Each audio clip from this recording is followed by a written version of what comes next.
Welcome to the sheds. We are busy dissecting what is happening around the Public Protector of South Africa, Advocate Busisiwe Mkhwebane. This is part 2. We want to get and extract as much as possible.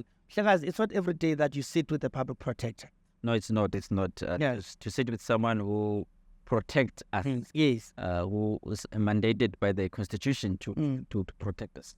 Guys, we started obviously with the recent developments around the office and all of that. But what I think our viewers would also appreciate is to, and this is something which probably has been lost during her tenure, is to understand what is the role of a public protector in South Africa. And maybe Mama educate us on the role of a public protector in the country. Okay, the public protector is a constitutional institution. Is provided for, when you read the Constitution, you go to chapter 9. And some people just confusing it and saying section 9. It's not section 9. It's chapter 9. So in that chapter, from section 181, Yes. if you go for yourself, just go to the Constitution, you will see what you know, public protector, auditor general, IEC, Commission for Religious and Linguistics, CRL Commission, ICASA, Gender Commission, Human Rights Commission. So all those institutions zilapo to strengthen constitutional democracy, in the sense yokuthi we are there to strengthen and support, because in the long run we are not police. We are there to make sure that socio-economic issues are dealt with, and the people who are appointed in MPs, they do their work accordingly. So when we zoom into public protector, what do? We investigate any impropriety. You know, the interesting thing, our mandate is so broad because it says in state affairs and or in public administration. So in state affairs is so broad. It includes anything which happens in the state. Then from there, the public protector should, or these institutions should do their work without fear or prejudice. And these institutions must be supported by any person and the members or state organs, and supported and protected. So you guys must protect us because we are protecting you, and you must also then support us, and state organs must support us, meaning by any means possible, providing resources, protecting us. So I'm stressing on that so that you understand this. Me as a public protector is the executive, is the legislature, is the judiciary protecting me. So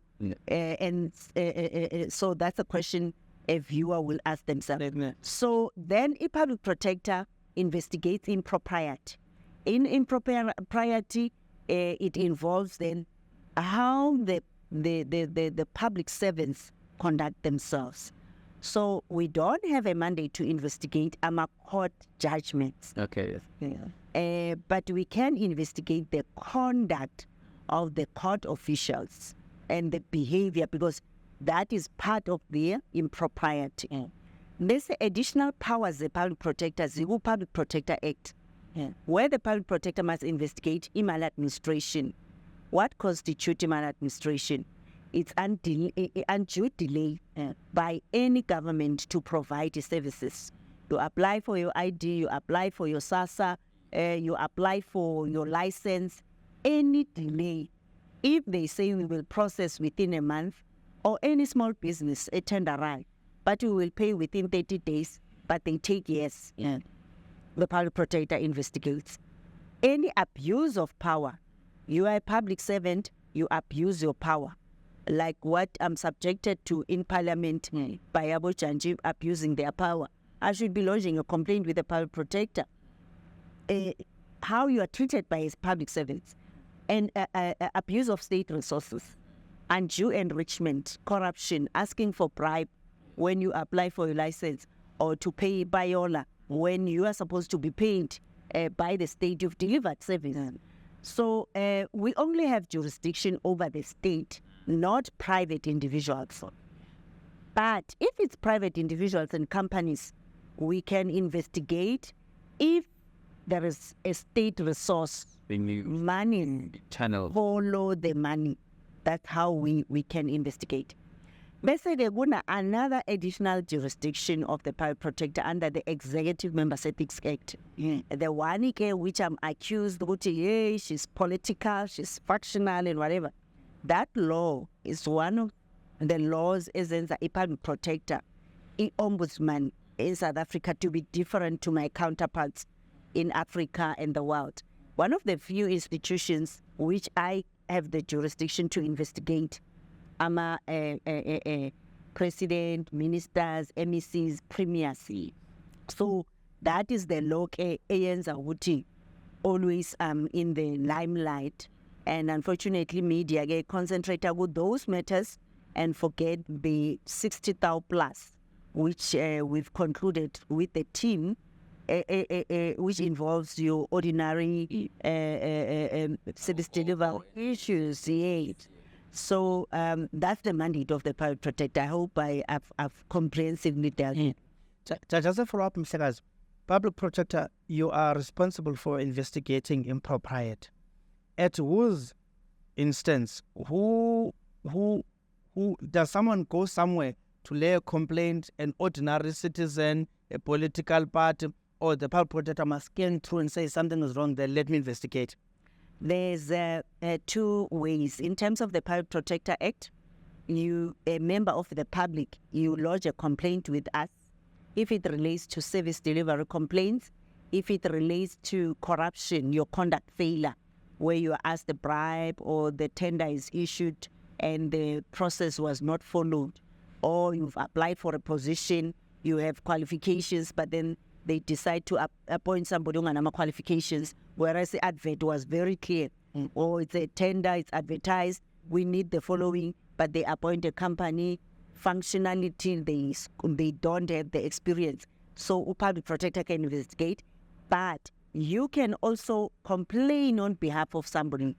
So it doesn't stop you, because as a community leader, as somebody who knows, you as an NGO, NPO, you can complain on behalf of somebody else. So that was the first part. The second part, it's where, as the public protector, you only receive complaints in terms of the Executive Members Ethics Act. It's not any member of the public can lodge a complaint in terms of it's only members of parliament. And imagine you find all the complaints, the Busasa, the issue of the Palapala, the Ngandla matter, the state of capture, it's only lodged by political parties. Meaning, now, if there's unfairness, if there's ill treatment, if something's not going all right, for that to receive the attention or ear of the public protector, I need to have a direct line to a politician in parliament. Only complaints as they fall under the Executive Members Ethics Act. Politician is conducting paid work. Okay. Politician as party who's exposed to a risk of a conflict, who avail a state secret documents to members of the public to enrich themselves, is conducting that. So it's the issues of ethics, this was. Ethics, thank you. But if a minister abuses power, behave the way they behave, there's nothing stopping you as a member of the public to lodge a complaint with the public protector. We will investigate under the Public Protector Act, not under the Executive Members Ethics Act. Yes, that's the difference. So I want to take it a bit further. Talk about, I think, you've been out in the public to say you've been verified, I think, for your almost 7 year tenure as a public protector. And then I think when you the opening remarks was talking about, that the public protector's office is empowered by the Constitution. But we find ourselves where you as a public protector, you've been verified, and where does it put us as a country? To say, are we really safeguarding our Constitution when the offices that are empowered, such as yours, Chapter 9 institution, what does it place us? It doesn't place you anywhere, unfortunately. Jenny, not on you thinking that is happening. You are in trouble, serious trouble, because if they can treat a person at this level, I mean, Chief Justice Mkhwebane said the public protector is like a biblical David, which the public is, fighting against the Goliath, the state, with deep pockets and raw state power. You understand? So, if then they are able to treat me like this, Nenanje, you are on your own. Because this institution, as the public protector, remember I said we need to do our work without fear or favor. Now what they've done to me was to instill that fear. Remember with the Concord judgment or the SARS, the Reserve Bank matter, Bangkok, where I was fighting for the public, where I was saying, you know what, that interest should be benefiting the public. It might be the schools, clinics, but the very same black people. Burombo, one politician used to say is late now, and is from where Burombo, but you'll Google. What you know what? One hand is fighting my enemy, the other hand is fighting my people. Because you faced with that situation, abantu balolayo yibo manje who are fighting you. So that matter, remember, Pretoria High Court said I was dishonest, I was not truthful. I met secretly with the president, state security. I was conducting my investigation. Information is there. My predecessors spent the whole 6 years in Aleo matter. When I arrived, I think in a year or within 6 months, I finalized the matter. But the intention is, Kabangage, with that matter, I'm coming to your issue, how I'm treated. And the instilling of fear in me. Then they said I must pay personal costs. I appealed directly to the Constitutional Court and say, I'm the constitutional institution. This is instilling fear in me. How do you expect me to pay from my pocket? I mean, Maui or Ines, you do something, they expect you to pay in line of your duty. I get Constitutional Court to Judge Kampempe no Teron, but who are the ones who wrote the judgment, and the majority judgment said, you must pay. Then instilling that fear because I'm persecuted, I must pay from my pocket. Luckily, about Democracy in Action, some NGOs, they came forth, they requested people to donate. The public paid that money, fortunately, because I paid, I think, around 260-something thousand. I mean, Weber Wenzel, they sent the bill, which I must pay. The Weber Wenzel go and research about them. And then instilling that fear. The very same matter, some advocate Hoffman SC, Wafula Ike, they're complaining against me now, you're criminal. I'm facing criminal, I'm appearing, I sit in the dock like a criminal. Because every day you're in court, almost in court. Well, now it's postponed to 26 October, I think, the matter. Well, I'll be out. For that matter. Next, secondly. Thirdly, one of the charges, a parliament, it relates to this matter. So, I'm not say double job, but they say triple whatever. With one matter, because what? I touched the bank.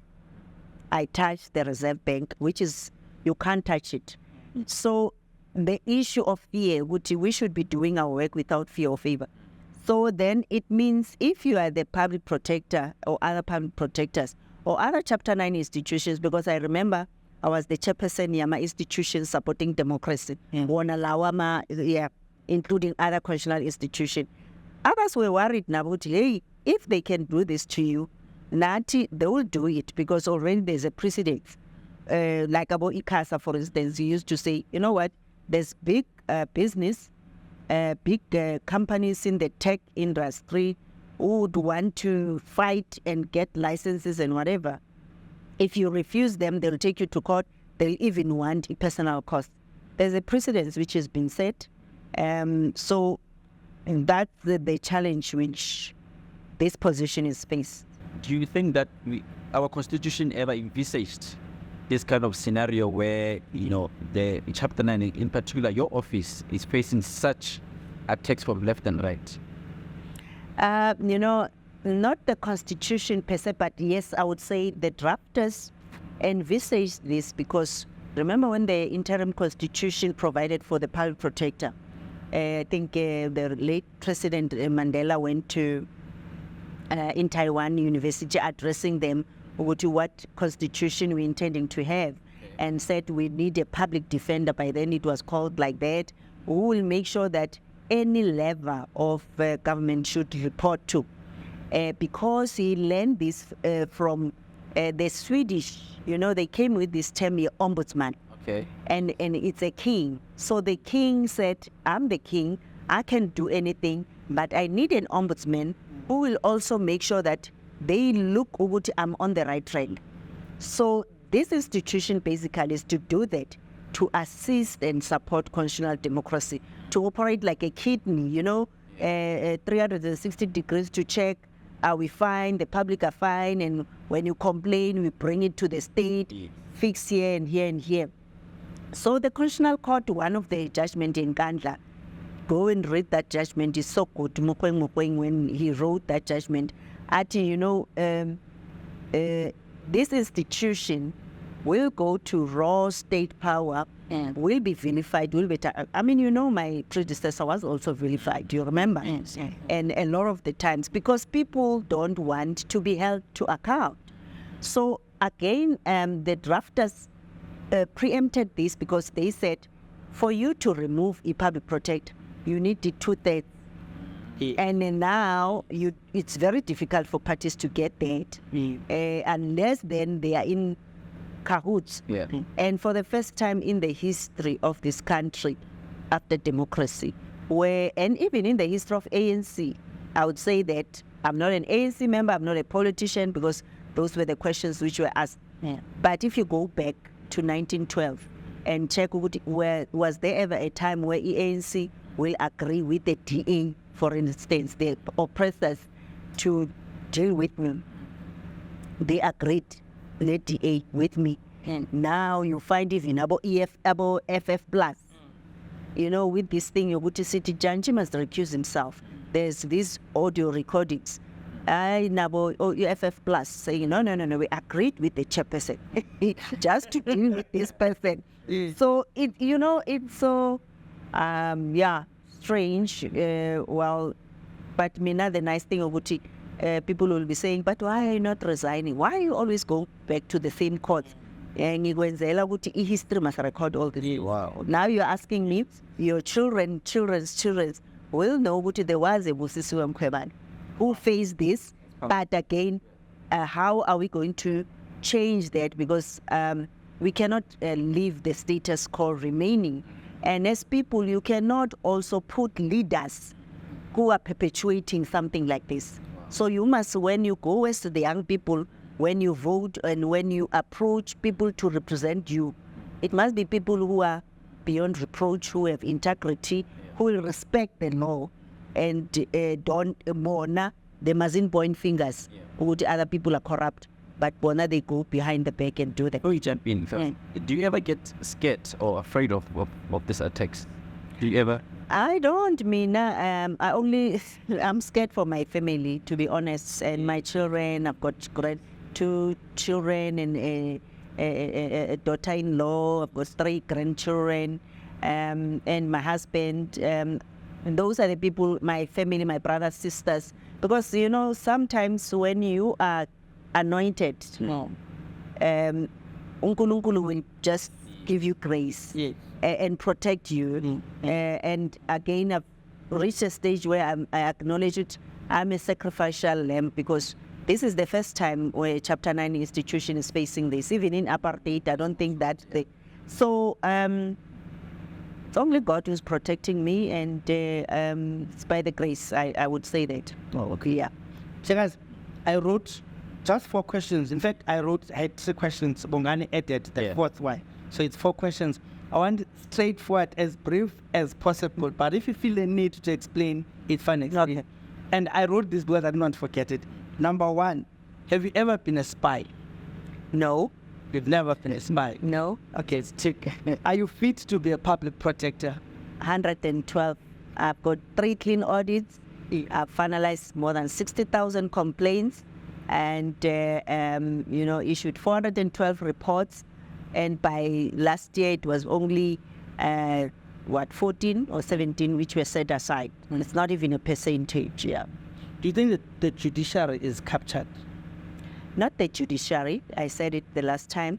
Some of the judges are captured because with this inquiry, I could, it was so painful to realize what it, the judgment Friday, for instance, I was said to have protected double A's and all those, or remove things and change Madonsela's report. Madonsela, we called her to testify. Herself said, no, there was no report. It was just the working manje, your documents. Then Ungosana be accused to go to Ungosana who change your things. There was never a report. Abu Bakr, who was a public protector, coming and saying, I'm a spy or I'm an operative. I don't know how to explain myself. I was never a spy. A spy must operate. It's a covert. You will never pick up a person who is spy. Exactly. And if you are working for state security, for instance, being say China, well, that's what the DA say. In state security, we were working with the state security officials. They are known and presented to that country. They work with their counterparts. They are not hidden. Basically, not these ones. Normally, I'm a spy, an operator undercover.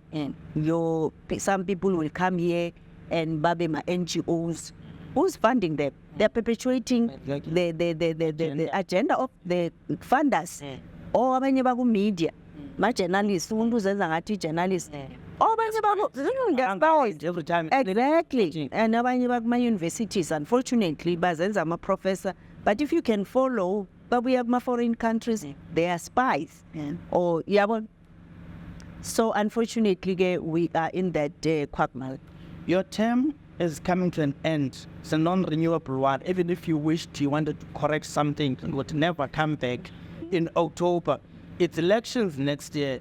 Independent candidates can now condense here to say you are not a member of a political party. And maybe I'm not going to join one, but independent candidates can join, or you can join a political party. Where to from now for the public project of South Africa, who spent the better part of her tenure in and out of courts?